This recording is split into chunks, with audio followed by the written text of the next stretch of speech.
Hello dear students, मैं राहुल राज और मैं आप लोग का स्वागत करता हूँ अपने इस वीडियो के माध्यम से हम लोग क्लास 10th का पॉलिटिकल साइंस का डिस्कशन कर रहे हैं, जिसमें अगला टॉपिक जो है वो है criticism of Indian federal system. यानी जो इंडियन फेडरल सिस्टम है, if you consider India is a federal country.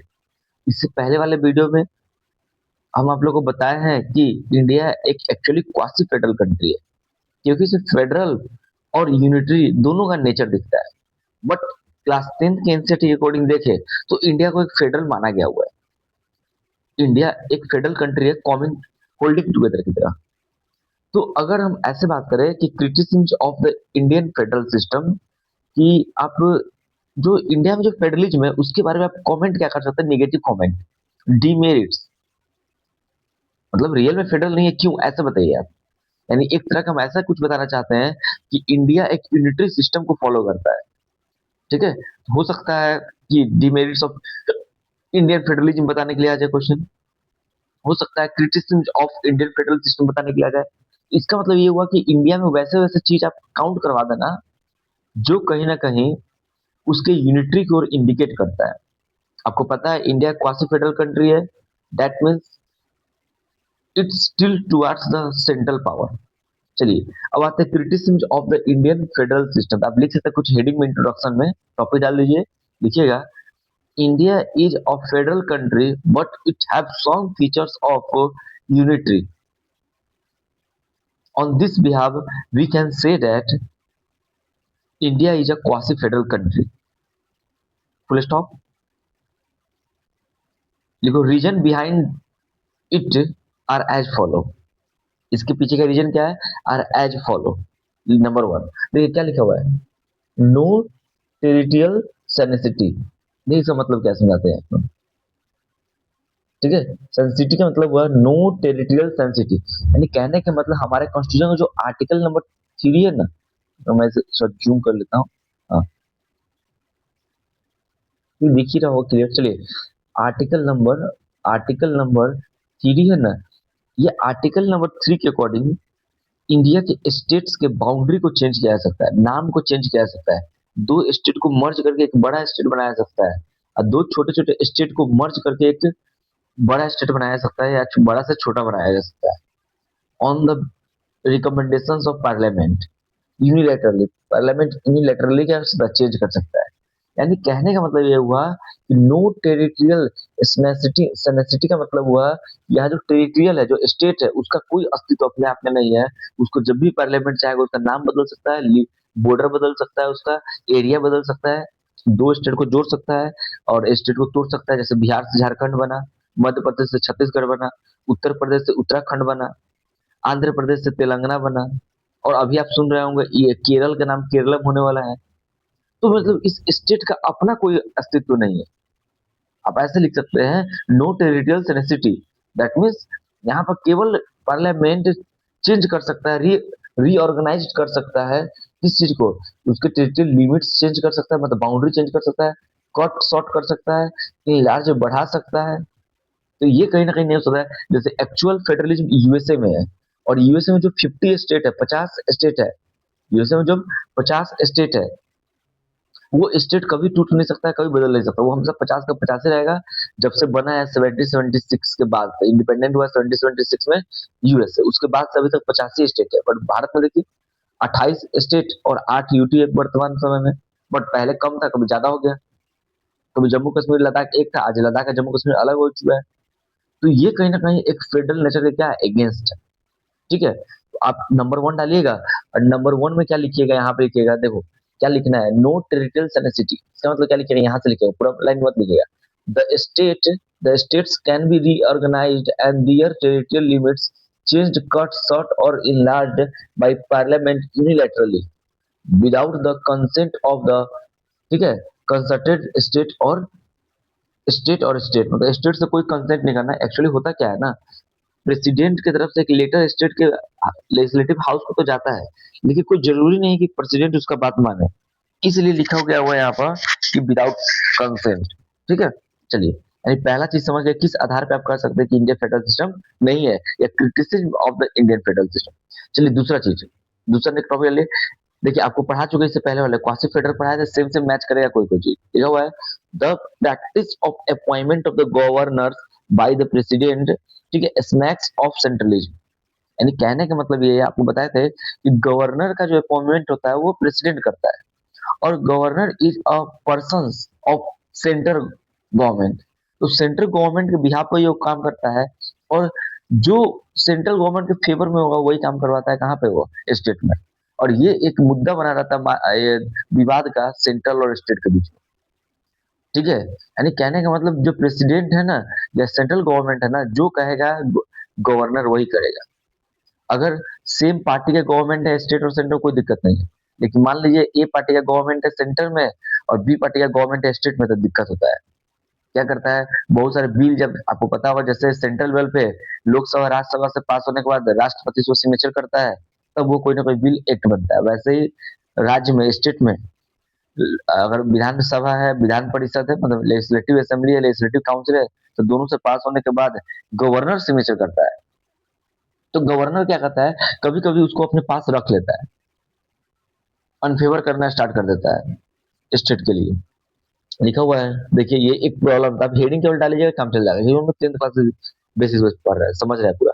The governor enjoy their office during the pleasure of president. यानी प्लेजर ऑफ प्रेसिडेंट मतलब प्रेसिडेंट जब तक चाहेगा तब तक गवर्नर रह सकता है, ठीक है। गवर्नर को ड्यूरेशन फिक्स नहीं होता है। And they are expected to work as the agent of the union government of in state. यानी governor is the agents of the union government in the states. So it work he work according to the, so governor work the according to the central government. The action of the some of the governors is dissolving the state government has been, ठीक है, एक minute, हाँ,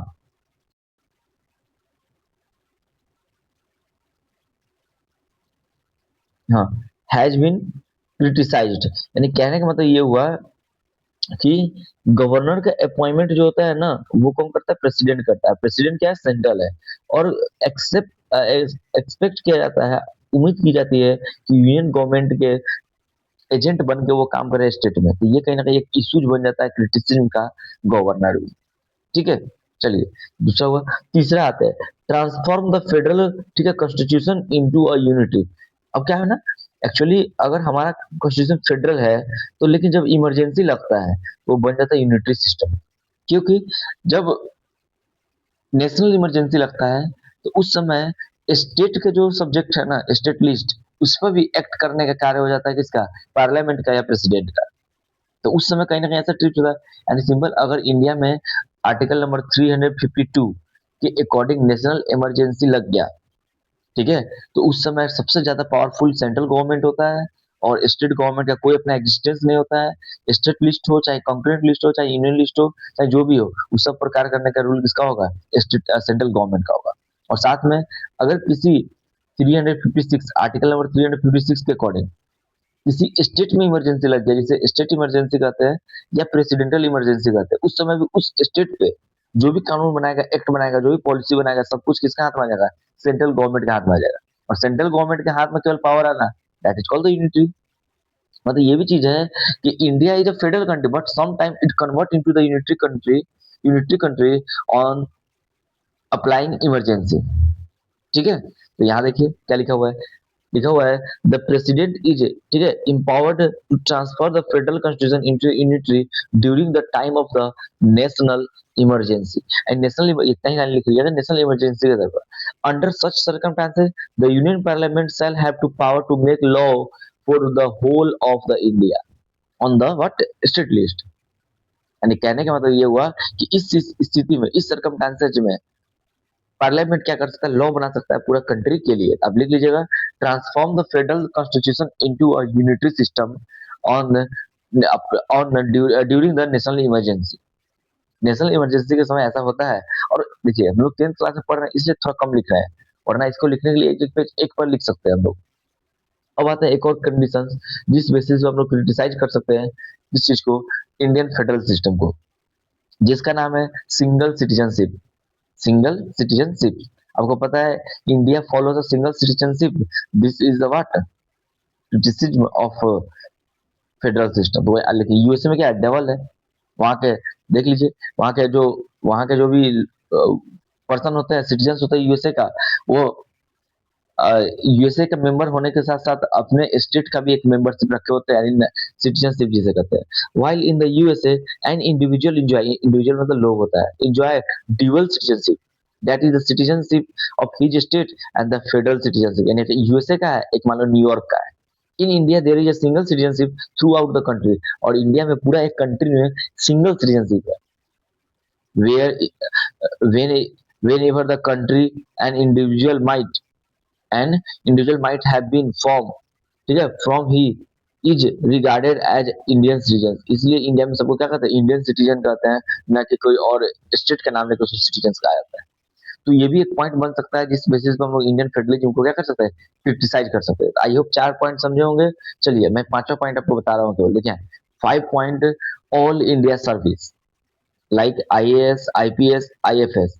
जो service होता है ना वो भी एक क्रिटिसाइज होता है, क्योंकि that officers is appointed by the central government and can remove by the also central government। ठीक है, तो ये भी एक कंडीशन क्या हुआ, ये भी एक कंडीशन क्या हुआ, कहीं ना कहीं इंडियन फेडरल सिस्टम को क्रिटिसाइज करने का है, क्रिटिसिज्म करने का है। मतलब कहने का मतलब ये हुआ, यूनिटी सिस्टम आपको एक्सप्लेन कर देना है। एक है यहाँ पर छठा कंडीशन लिखेंगे, इंटीग्रेटेड गवर्नमेंट, इंडिपेंडेंट नहीं, integrated government, sorry integrated judiciary. छठा पॉइंट क्या लिखेंगे, इंटीग्रेटेड जुडिशियरी। ये भी एक कहीं ना कहीं क्या है, criticism of the Indian federalism है। उसके 7th लिखेंगे, single constitution for the all state and the country, single constitution. ये भी एक तरीका बन सकता है क्रिटिसाइज करने का। मतलब फेडरल सिस्टम के अगेंस्ट में यूनिटी सिस्टम को काउंट करवा देंगे, वही हो जाएगा criticism of Indian federal system. ऐसे ये 10th का सिलेबस में था नहीं, बट जानना जरूरी है कि किस, आपसे कोई पूछ दे बताइए इंडियन फेडरल कंट्री सही बात है, आप किस बेसिस पर इसको क्रिटिसाइज कर सकते हैं। निगेटिव चीज खोजना पड़ेगा ना, क्या क्या निगेटिव है इंडियन फेडरल में जो यूनिटी की ओर इंडिकेट कर रहा है। तो याद रखेंगे, डिमेरिट्स ऑफ इंडियन फेडरलिज्म पूछे या criticism of the Indian federalism पूछे, तो आप ये आंसर लिख सकते हैं। 6-7 पॉइंट आपको बता दिए, याद रखिएगा। इसका मतलब हुआ कि यूनिटरी फीचर्स का डिस्कशन कर देना बस। तो आई होप आप ये चीज का स्क्रीनशॉट ले ले, आप खुद से पढ़िएगा, खुद से लिखिएगा। अगर क्लास 10th में तो नोट जरूर कीजिएगा, और कोशिश करें अपने दोस्त और क्लासमेट को भी बताएं कि यहाँ से पढ़ के आप नोट्स बना सकते हैं, और एनसीईआरटी से थोड़ा ज्यादा समझना चाहते हैं कि एग्जाम में दिक्कत ना हो, तो जरूर शेयर कीजिएगा और बताइएगा। जय हिंद स्टूडेंट, मिलते हैं अगले वीडियो में। जय हिंद, जय भारत।